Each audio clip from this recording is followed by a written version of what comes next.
नमस्कार, मैं हूं पुण्य प्रसून वाजपेयी। दस्तक में आपका स्वागत है। महाराष्ट्र की राजनीति में सियासत की एक ऐसी बिसात जिसमें वाकई शहमात की स्थिति में आकर क्या गठबंधन के आपसी सहयोगी ही खड़े हो गए हैं। चीन जिस लिहाज से भारत में आ रहा है और भारत के भीतर सवाल व्यापार का, बाजार का, लेकिन इन सब के बीच घुसपैठ पर किसकी नजर है? क्या चीन भी एक शहमात का खेल बार बार खेलना चाहता है? आइए बात आज सब पर होगी और इस शहमात के खेल में शुरुआत दरअसल उस चीनी घुसपैठ से जो चीन के राष्ट्रपति के आने से चंद घंटे पहले की स्थिति दिखलाती है कि किस तरीके से सीमा पर घुसपैठ हो रही है। ये तस्वीरें वो हैं जो बतला रही हैं कि दरअसल चीनी सेना भारतीय सीमा के भीतर किस तरीके से घुस कर आई है और वहां पर बाकायदा वो अपने बैनर को लगा रही है और जितनी बड़ी तादाद में चीन के पीपुल्स आर्मी के सैनिक के जवान पहुंचे वहां पर, और उसने पहली मौका ये नहीं है बल्कि एक लंबी कतार रही है। इस दौर में घुसपैठ की तादाद लगातार बढ़ी है। इतना ही नहीं, भारतीय सैनिकों की घेराबंदी भी की गई जो जानकारी निकल कर आ रही है। बावजूद इसके घुसपैठ की घटना में कमी नहीं आई है। आईटीबीपी के जवानों को वहां तैनात किया गया है, लेकिन सब कुछ स्थिति जस की तस है और हालात सीमा पर बिगड़े ही हुए हैं या कहें तनावपूर्ण ही है। सेना और सरकार भले ही लाख बार इनकार करे कि चीन की घुसपैठ लद्दाख में नहीं हो रही है, लेकिन जमीनी हकीकत यही है कि जुलाई के महीने में कम से कम 4 बार और अगस्त के महीने में 2 बार लाइन ऑफ एक्चुअल कंट्रोल पर चीनी सेना ने घुसपैठ की है। एक्चुअल कंट्रोल, पूरी खबर क्या है और किस तरीके से चीनी राष्ट्रपति के स्वागत की तैयारी हो रही है, पूरी रिपोर्ट हम आपको दिखाएंगे। लेकिन सुनिए वहां के लोगों की क्या प्रतिक्रिया है जो सीमा लाइन ऑफ एक्चुअल कंट्रोल पर रहते हैं। 1962 में जंग हुआ, जंग में ठीक है, जिसका जो मिला ठीक है, वो अलग कहानी है। उसकी बात तो हमने बताया था, अगर आप लोग कैप्चर नहीं कर सकते तो हम लोग जाएगा, हमारा बिल्ली, हमारा गाय, हमारा बकरी सब लेकर हम जाएगा, हम प्रोटेक्ट करेगा कंट्री का, हमारा जमीन है। जो 1 महीने के अंदर हुआ है, वहाँ पे हमारे जो नोमैड्स है उनके जो तंबू वगैरह को उखाड़ के फेंक दिया। This is for the first time it is happening in this way.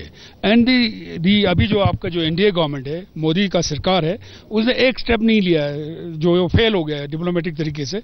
घरौनी सतह पे भी कोई स्टेप नहीं लिया, ना कि जो डिप्लोमेटिक सतह पे लिया है। चीन जिस तरीके से पहले भी अपनी विस्तारवादी नीति के तहत घुसपैठ करते रहा है, याद कीजिए उस दौर में जब मनमोहन सिंह की सरकार थी और बीजेपी विपक्ष में थी, निशाने पर चीन हमेशा रहा है। कौन सी वजह है, किस रूप में वजह, रिपोर्ट आपको दिखलाएंगे। लेकिन उससे पहले बात महाराष्ट्र के उस शहमात की जो गठबंधन के बीच लकीर खींच रही है। दरअसल आइए उस फार्मूले को खोजने की हम एक कोशिश कर रहे हैं। फार्मूला क्या होना चाहिए या क्या होगा आखिर में? जो संकेत निकल कर आ रहे हैं उसमें शिवसेना हो सकता है 142 सीट पर चुनाव लड़े, बीजेपी हो सकता है 128 सीट पर लड़े, आरपीआई 7 सीट पर और शिव संग्राम 2, ये 9 सीट अपने हिस्से से शिवसेना देने वाली है और आरएसपी और स्वाभिमानी पक्ष को ये 9 सीट कांग्रेस, ये बीजेपी देने वाली है। ये एक आखिरी फार्मूला 288 सीट का बनती हुई दिशा में जा रहा है, लेकिन इंतजार करना होगा जब तक इस पे मुहर नहीं लगती है तब तक। लेकिन इसकी दूसरी स्थिति क्या, पूरा मामला अटका क्यों हुआ है? शिवसेना चाहती है 150 सीट पर लड़े, बीजेपी चाहती है 135 पर लड़े, आरपीआई चाहती है 14 सीट पर, आरएसपी चाहती है 10 सीट पर, स्वाभिमानी पक्ष चाहता है 12 पे और शिव संग्राम जो है ये 2 सीट की ही मांग कर रहा है। इस पूरे को जोड़िएगा तो 323 हो जाएंगे अगर शिव संग्राम की 2 सीट को इसमें जोड़ दीजिएगा तो। लेकिन एक हिस्सा और हम आपको दिखा देते हैं। 2009 में क्या था? शिवसेना 169 सीटों पर लड़ती है, 44 सीट जीतती है, बीजेपी 119 सीट पर लड़ती है, 46 सीट जीतती है, आरपीआई 79, एक भी सीट नहीं जीतती है, 14 सीट पर आरएसपी जीतती है, सिर्फ 1 सीट, स्वाभिमानी पक्ष 26 सीट पर लड़ता है, सिर्फ 1 सीट। यह स्थिति 2009 की थी, लेकिन गठबंधन इन दोनों के बीच में था, नीचे वाला हिस्सा गठबंधन में 2009 में था।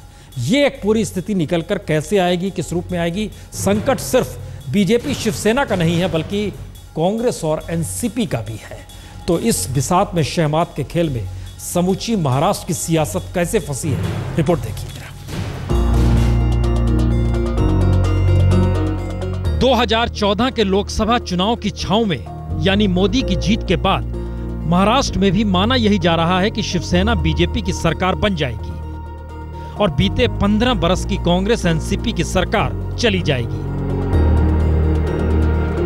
तो चुनाव से पहले ही अगर राजनीतिक हालात इतने पारदर्शी हो चुके हैं या फिर सत्ता पाने वाले गठबंधन में पेंच ये फंस चुका है कि हमारा सीएम होगा तो फिर समझने की जरूरत है कि मामला आगे और डगमगाएगा।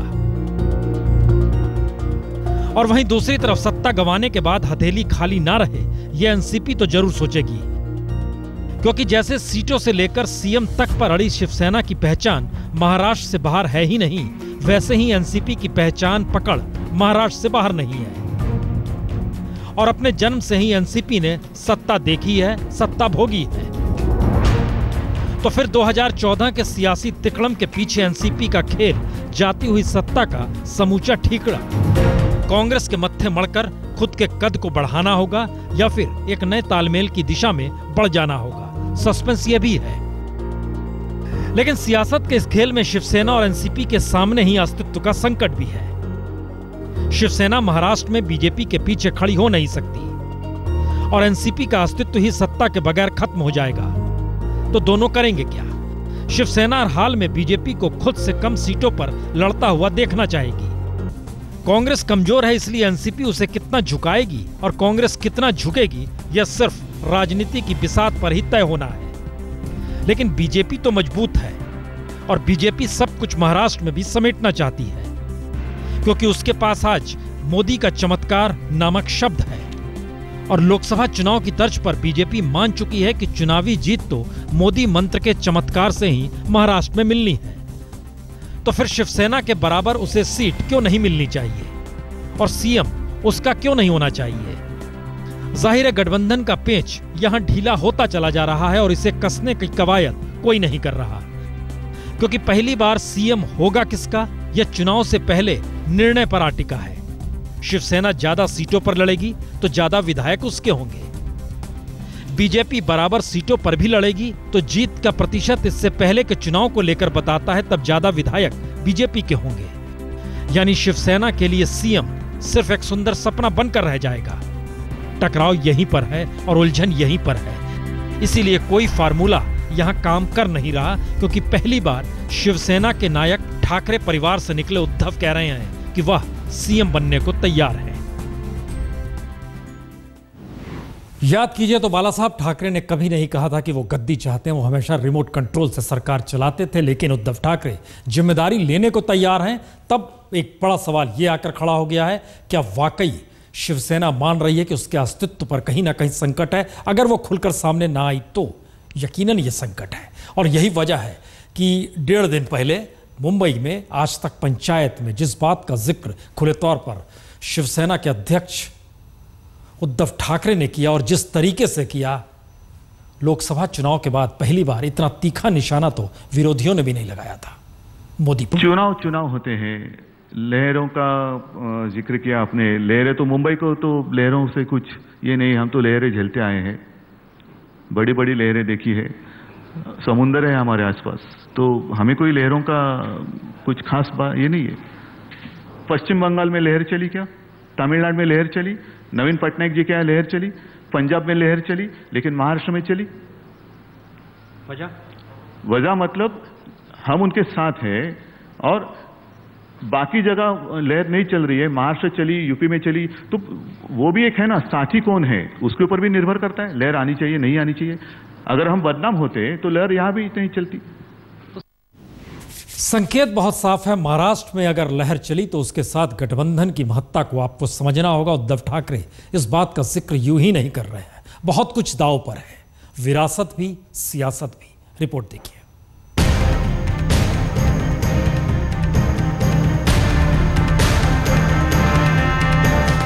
बाला साहब ठाकरे की साख ने शिवसेना को महाराष्ट्र में सियासी चमक दी और नरेंद्र मोदी के चमत्कार की आस में बीजेपी महाराष्ट्र में सत्ता पाने की चमक देख रही है। शिवसेना के पास आज बाला साहब ठाकरे नहीं है और बीजेपी शिवसेना की उस जगह पर नरेंद्र मोदी की छवि को देख रही है जहां कभी बाला साहब की चमक थी। और यही हालात पहली बार उद्धव ठाकरे को डरा रहे हैं, क्योंकि एक बार अगर मोदी की चमक तले गठबंधन की जीत के संकेत चले गए तो फिर आने वाले वक्त में शिवसेना की चमक गायब होगी ही और वक्त लगेगा नहीं। ध्यान दे तो हिंदुत्व वोट बैंक की बात हो या फिर विकास का मंत्र, दोनों मोर्चे पर आज की तारीख में बीजेपी शिवसेना पर भारी है, क्योंकि बाला साहब हिंदू हृदय सम्राट कहे जाते थे, लेकिन उद्धव ठाकरे को कोई नहीं कहता। वही मोदी हिंदुत्व राष्ट्रवाद के नए प्रतीक भी बने हैं और हिंदू वोट बैंक आज मोदी के साथ भी खड़ा है। उद्धव ठाकरे ने महाराष्ट्र में अपनी पहचान विकास के जिस मंत्र का जाप कर बनानी चाहिए, मोदी उससे कई कदम आगे खुद को रख चुके हैं और दिल्ली की गद्दी भी संभाल चुके हैं।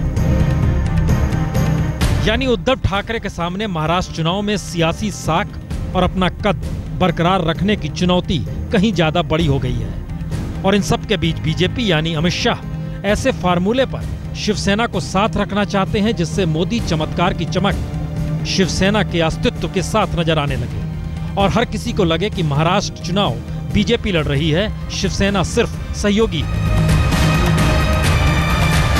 ध्यान दें तो बीते 25 बरस के गठबंधन के दौर में ना तो शिवसेना ना ही बीजेपी को जमीनी तौर पर भी इसका एहसास है कि किन इलाकों में उसकी जमीन मजबूत है और किन इलाकों में कमजोर।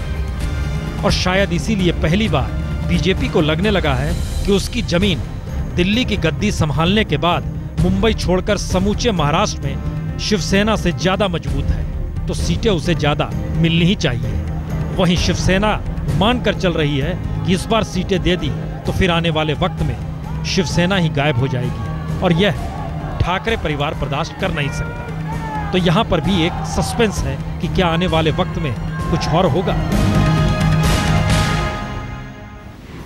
संकेत बहुत साफ है। बीते 50 बरस से शिवसेना ने जिस तरीके की अपनी जमीन बनाई है, क्या उस जमीन को एक झटके में बीजेपी हड़पना चाहती है?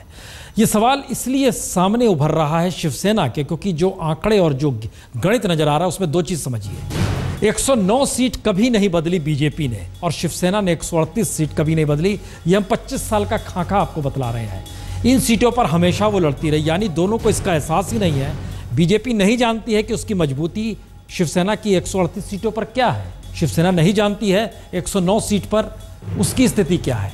इन सब में 22 सीट ऐसी है जिस पर दोनों लड़ना चाहते हैं, जो मामला अटका हुआ है। और इसके एक कदम और आगे बढ़िएगा तो शिवसेना की पारंपरिक 12 सीट बीजेपी चाहती है। वो चाह रही है कि हमारे पास आ जाए, यानी जो 25 बरस का साथ है उसमें पेंच है। ये 8 सीट ऐसी जो बाकी 3 सहयोगियों को देनी है, लेकिन वो किसके खाते में किस रूप में दी जाए यह उलझन दोनों को है। इस तरीके से पेंच अगर उलझे हुए हैं तो उद्धव ठाकरे को यह बहुत साफ लग रहा है कि चेहरा तो मैं ही हूं, चेहरा दूसरा तो कोई है नहीं। एक चेहरा महाराष्ट्र में हो सकता था नितिन गडकरी का, लेकिन आज उन्होंने खुले तौर पर संकेत दिए, संकेत ही नहीं दिए, साफ कहा भी। सुनिए पहले क्या कहा। मुझे लगता है इन्होंने आपको पहले ही बता दिया ना, और मैं आपके प्रेम में यही रहना चाहता हूँ। अब क्यों मुझे महाराष्ट्र जब दिल्ली नहीं आना चाहता था तो जबरदस्ती दिल्ली आया। अब यहाँ अच्छी तरह रह रहा हूँ तो अब यहाँ से क्यों भेजा? जब दिल्ली नहीं आना चाहता था तो दिल्ली ले आया, महाराष्ट्र नहीं जाना चाहता हूं तो जिक्र महाराष्ट्र का क्यों हो रहा है? बहरहाल, लेकिन इन सब के बीच जो तीखापन बीजेपी शिवसेना में है, जो कांग्रेस एनसीपी में, हम आपको सुनाएंगे। लेकिन उससे पहले चीन के राष्ट्रपति आ रहे हैं, व्यंजन उनके लिए बन रहे हैं। वो जाएंगे गुजरात भी। अहमदाबाद में जबरदस्त तैयारी है, लेकिन दूसरी तरफ घुसपैठ भी हो रही है। मोदी सरकार एक तरफ चीनी राष्ट्रपति शी जिनपिंग के स्वागत की तैयारी कर रही है, तो दूसरी तरफ चीनी सेना भारत की सीमा पर बिना इजाजत न सिर्फ घुस रही है, बल्कि सेना के साथ टकराव मोल लेने से भी नहीं कतरा रही है। चीन के इस दो तरफा खेल के बीच चीनी राष्ट्रपति प्रधानमंत्री मोदी के जन्मदिन के दिन यानी 17 सितंबर को गुजरात भी जाएंगे, तो स्वागत की अद्भुत तैयारी अहमदाबाद में भी हो रही है। जिनपिंग के ठहरने के इंतजाम से लेकर लंच डिनर का सारा कार्यक्रम मोदी खुद तय कर रहे हैं। वहीं दूसरी तरफ चीन की पीपुल्स लिबरेशन आर्मी के 300 जवान लद्दाख के चुमूर में घुस गए। इससे पहले रविवार को रिपोर्ट आई थी कि 11 सितंबर को चीनी सेना लद्दाख के ही देमचौक इलाके में भारतीय सीमा में 500 मीटर तक घुस आई। और इतना ही नहीं, इस बरस चीनी सेना भारत में 334 बार घुसपैठ कर चुकी है। सीमावर्ती इलाकों में रहने वाले लोग ये मानते हैं कि चीन की सेना भारतीय इलाके में घुस आती है और फिर वापस तो चली जाती है, लेकिन कहीं न कहीं जिस अंदाज से पिछले कुछ महीनों के दौरान चीन की हरकत लाइन ऑफ एक्चुअल कंट्रोल पर बढ़ी है, उसने आम लोगों की चिंताएं जरूर बढ़ाई हैं। तो मौजूदा हालात में चीन के राष्ट्रपति से प्रधानमंत्री मोदी बात करेंगे क्या? क्या प्रधानमंत्री मोदी चीनी राष्ट्रपति को उसी तरह कटघरे में खड़ा कर पाएंगे जैसे वो जापान में चीन की विस्तारवादी नीति को कटघरे में खड़ा करके आए थे? या फिर चीनी राष्ट्रपति से सिर्फ व्यापार और बाजार की बात होगी, समझौतों का जिक्र होगा, कुछ हस्ताक्षर होंगे, पैसों की आवाजाही होगी, क्योंकि माना यही जा रहा है कि जापान के 2 लाख करोड़ की तुलना में चीन 6 लाख करोड़ का समझौता भारत के साथ करेगा। तो क्या प्रधानमंत्री उस हकीकत से आंखें मूंदे रखेंगे जिस हकीकत तले चीन की विस्तारवादी नीति से भारत 1962 से न सिर्फ घायल है, बल्कि हर बार घुसपैठ को लेकर वह सिर्फ अपनी बात कहता है और खामोश रह जाता है? क्योंकि घुसपैठ की हालिया घटना के बाद सीमा पर तनाव बरकरार है। हालात इसलिए गंभीर हैं क्योंकि सब कुछ भारतीय सीमा के भीतर ही हो रहा है। और लद्दाख के देमचौक इलाके में जहां भारत और चीनी सैनिकों के बीच तनाव की स्थिति है, वहां दोनों देशों ने और सैनिक भी भेजे। और महत्वपूर्ण यह भी है कि देमचौक में 11 सितंबर को 30 चीनी सैनिक वास्तविक नियंत्रण रेखा के पार यानी भारतीय सीमा में 500 मीटर तक घुसे।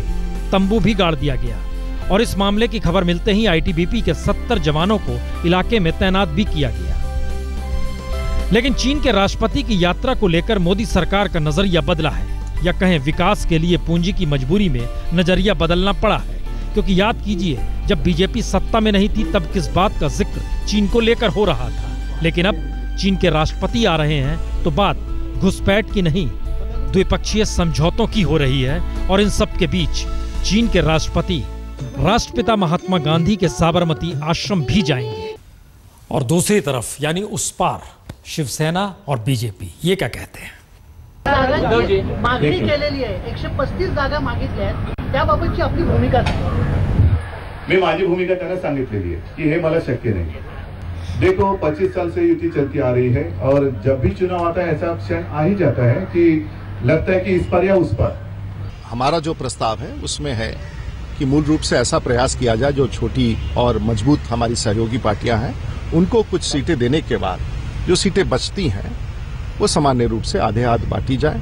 लेकिन इस क्रम में चर्चा जारी है और कोई अगर अंतिम निर्णय होता है तो निश्चित रूप से हम आपको बताएंगे।